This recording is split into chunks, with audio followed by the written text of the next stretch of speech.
infamous. Good morning, everybody. It's great to stand with my colleagues, and this is really a story of contrast. The difference between the Biden administration, the hard left, the radical left, President Trump, and average everyday Americans who can see the difference even though mainstream media refuses to report on it. Now, mainstream media and legacy media can finally be a great partner with the truth and the American people. Right now, as we all stand here, thanks to Andy Biggs and Brian Babin working throughout this whole process of the Biden administration, right now, as we stand here, President Biden's selling off sections of the border wall that have been sitting rotting in the desert, selling them off for pennies on the dollar. The contrast is that President Trump wants to secure the border, and just like you lock your home, and just like there's a wall or a fence around the White House, part of the security of that is making sure the wrong people don't just walk in. But right now, President Biden is selling off that, making sure that the American taxpayer has to pay more to secure their own country. That's the contrast. And right now, while for years colleagues on the other side of the aisle went and cried about the poor people that came here, the children being separated, it was their policies that separated the children. It was their inhumanity that have put, 230 to 300,000 lost children into the United States of America to be trafficked. Can you imagine the horror?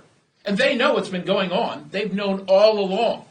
When they send these children to post office boxes or warehouses or something like that, that no one in their family is there to greet them. They've known all along. That is the contrast between humanity and inhumanity. And it is time for legacy media, for the press in general, to tell the true story about the horror of just wide open borders and the inhumanity of it. And we're here to say that we stand for our country, the American citizens, because we all want to help.